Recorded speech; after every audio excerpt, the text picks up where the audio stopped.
My racing lawnmower, the MX-1, needs a complete rebuild. Everything from the steering to the rear axle and in between will get an upgrade, but today we'll focus on the steering knuckles and the rack and pinion. Hey guys, welcome back to the MX Garage. Today we're gonna keep on working on the steering, and as you can see here, we got many more parts. I got some hydraulic brakes, some chain, some ball bearings, some bearings for the steering shaft, and those guys. As you can see here, I drilled and tapped the ends of the knuckles, and I also cut these plates out. It looks quite ugly, so I will redo it or at least change them. But they need to be quite strong so they don't bend and the steering falls apart. But the next thing I want to do is I got these ball bearings, and let's see if they fit on the axle of the shaft. As I expected, they don't fit. They nearly do. This axle is 20 millimeters, and since this is an inch size, it's 19.2 or something millimeters. What I will do is just slightly slim it down so I can fit those. I removed the plastic bushing, as you can see here, just to make sure that this actually fits. And it's gonna fit nice and snug. And with a little persuasion, I got the ball bearing in. Remember, only punch on the sides. If you punch on the center, you might punch the center out. But this is nice and snug, it fits well. And with that, I will start cutting those so it looks nicer and grinding this down.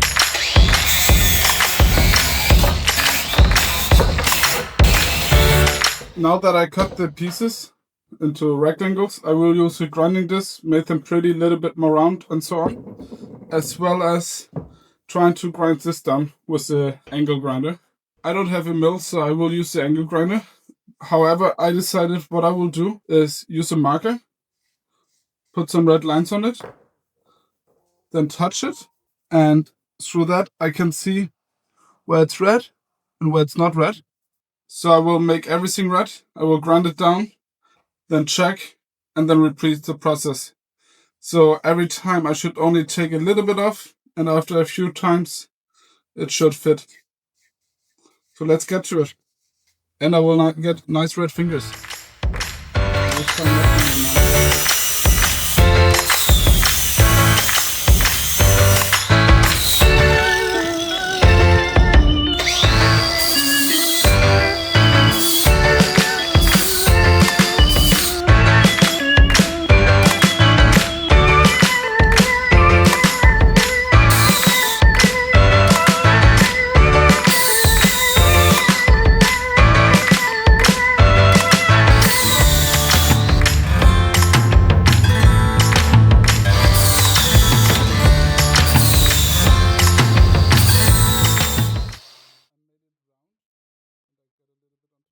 There's a little bit of play, but I guess it's okay.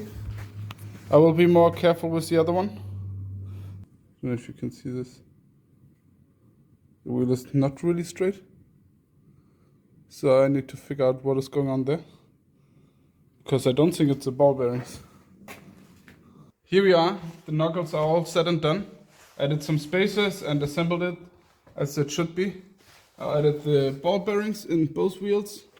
And now I also cut the tops, and I'm quite happy with how it is. For now, I will leave it as is and focus on the actual steering. So this is the steering I have to figure out now.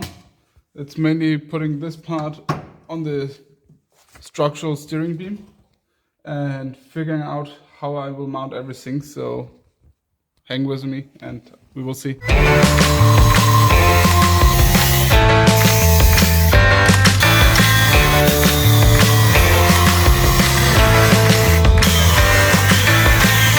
This is what I came up with so far. I made these brackets, and I will weld them later. And then this will go roughly here, like this, with a sprocket here. So that's what I came up with. Obviously there's still a lot of things to do. I have to drill holes, weld it, and so on. I made these 4 mounts to hold the steering rack in place, and now I would weld it, and then I finally can mount the steering rack.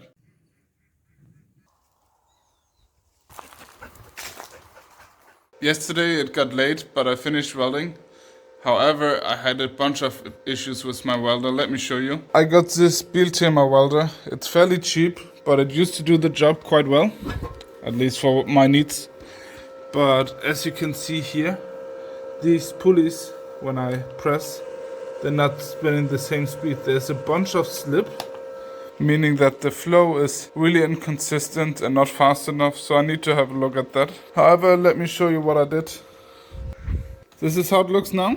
This is what I came up with, and I'm quite happy with it. These nuts, or welding studs they're called, still didn't arrive. I ordered them, they sent the wrong package, and I contacted them, and now they sent it again, so let's see when it arrives. So I can't attach it fully yet, meaning that I'm gonna wait with having this bracket here where this will attach to. And now you can see the main challenge we have coming up, which is attach this point to this steering beam. What I will do is that I will have a sprocket here, connect the chain to a piece of wire and guide it with those throughout the engine bay and tighten the entire sprocket and chain with this piece. This will allow me to put a sprocket here and guide the chain cable system through this hole and over there, all the way back here to the steering shaft. I might need to remove the engine and the fuel tank and some other stuff. I will also change the steering beam to this piece so I can have it at a better angle. I'm quite excited for that. Before I will take the engine and the fuel tank off, I will make some tape marks of where the engine is, so it's easier for me to figure out how to route the steering cable. I disconnected all the wiring and the fuel and all those things from the motor, everything which was attached to it except the last 4 bolts. So we'll do that now, and then lift the engine with the exhaust out and place it down there.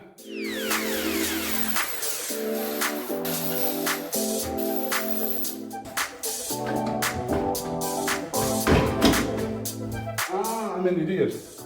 The exhaust is of course also held up, so I need to loosen that.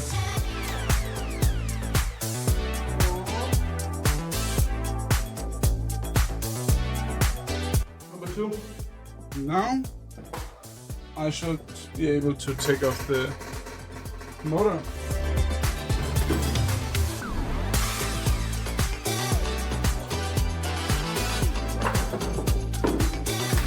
Ta-da! Now I need to drain the fuel.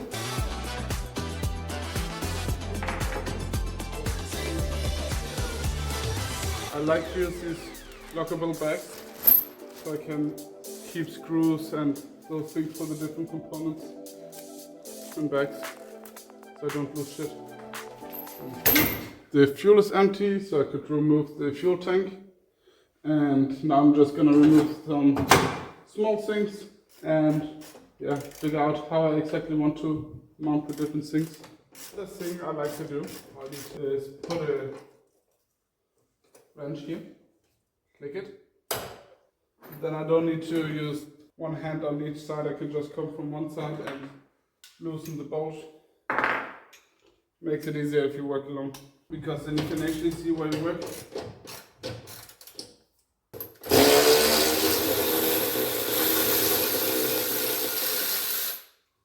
Here we go. And this is the reason why I changed the steering. This hole used to be round, as the other, and this one has the same issue. And this gives so much slack in the steering that it's just not fixable. Yes, I could weld a new plate on it and beef it up, but I'd rather have a setup like this where I can adjust some things and actually have a setup which is beefy. So I figured out my setup. I got the steering rack with the sprocket turned all the way to the one side, and I have a chain cut to length so that the chain will always have enough grip on it. Here you can see if this is in the front, the red dot, it's in the center. and I have the center here. And so this will go out here. I have these small pulleys, which will attach here somewhere. And from here, there will be the wire going over here.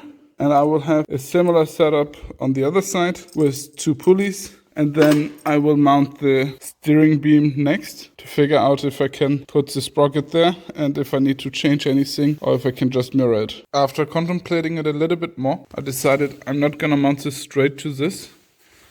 There's a dent and it's basically the size of this. So I will use a plate, which I mount right here and then have this one welded on it. I will also add a hole in it so I can fix the shaft to it. Even though there might be a bolt on the bottom, it's not gonna stick out because of the dent, so I think it's gonna work out.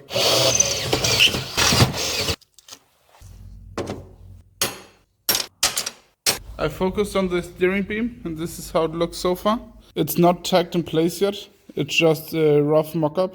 And the next thing I have to do is drill some holes into this since I want this bar to be removable. And after that I will weld a little bit and get everything in place. Let's get to welding. I'm just gonna take it, see if it works, and then weld it fully.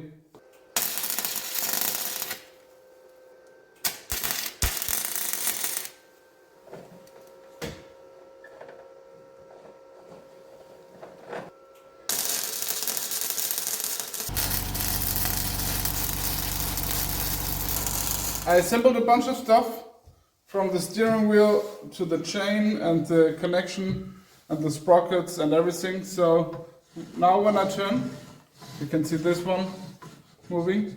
And even the smallest movements are translated perfectly.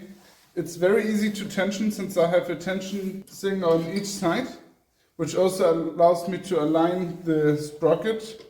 In addition, I had to add some pulleys, because otherwise, if I would turn right, I would actually turn left. So I had to route it this way.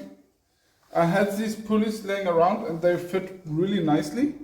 However, I need to get some M10 bolts, and these pulleys are some old ones which I destroyed some time ago, so I need to buy some replacements for that. As you can see from this angle, the steering wheel is basically straight up now instead of flat down, which is really nice. I can still disassemble basically everything except this part since it's welded, but all the other things I can bolt off. If you watch until the end, thank you so much. It means a lot to me, and I hope you like this setup I'm doing. I know it's a little bit unconventional, but I think it will work out great. So subscribe and stay tuned for the next episodes because it's only getting better from here. Can't wait to try this thing. Bye!